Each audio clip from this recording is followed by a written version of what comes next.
భగవద్గీత అధ్యాయం 2 శ్లోకం 4 శ్లోకం అర్జున ఉవాచ కథం భీష్మమహం సంఖ్యే ద్రోణం చ మధుసూదన ఈషుభిః ప్రతియోత్స్యామి పూజార్హావరి సూదన 2.4 అనువాదం అర్జునుడు ఇలా అన్నాడు, మధుసూదన, భగవంతుడా, పూజించదగిన భీష్ముడు, ద్రోణాచార్యుడు వంటి గురువులను నేను యుద్ధరంగంలో బాణాలతో ఎలా యుద్ధం చేయగలను? వారిని ఎలా సంహరించగలను? భావార్థం: ఈ శ్లోకంలో అర్జునుడు తన ఆత్మ కలహాన్ని వ్యక్తం చేస్తున్నాడు. అతను ధర్మాన్ని తెలుసుకున్న యోధుడు, కానీ తన గురువులతో యుద్ధం చేయడం తనకు అన్యాయంగా అనిపిస్తుంది.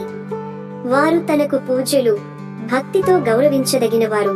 అలాంటి వారిపై బాణాలు సంధించడం తన ఆత్మకి, తాను నమ్మిన విలువలకు విరుద్ధంగా అనిపిస్తుంది.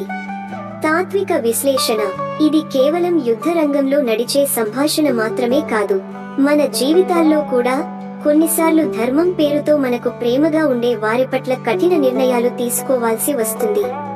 అయితే అసలు ప్రశ్న, ధర్మమేమిటి? వ్యక్తిగత అనుభూతుల కంటే బాధ్యత ఎక్కువవా? ఈ శ్లోకం మనలోని తాత్విక సందేహాలను తొలగించేందుకు పునరాలోచనకు మేల్కొలిపేలా చేస్తుంది. సమాప్తి: ఇది భగవద్గీత అధ్యాయం 2 శ్లోకం 4 యొక్క లోతైన సందేశం. ముందు శ్లోకాలలాగే ఇది కూడా మన జీవితంలో ధర్మాన్ని, కర్తవ్యాన్ని మరియు భావోద్వేగాలను సమతుల్యంగా పరిశీలించమంటుంది. భగవద్గీతను తెలుసుకుంటూ మన ఆత్మవికాస మార్గంలో ముందడుగులు వేయండి. ఛానల్ కు సబ్స్క్రైబ్ చేయండి, కామెంట్ చేయండి, షేర్ చేయండి. జై శ్రీ కృష్ణ.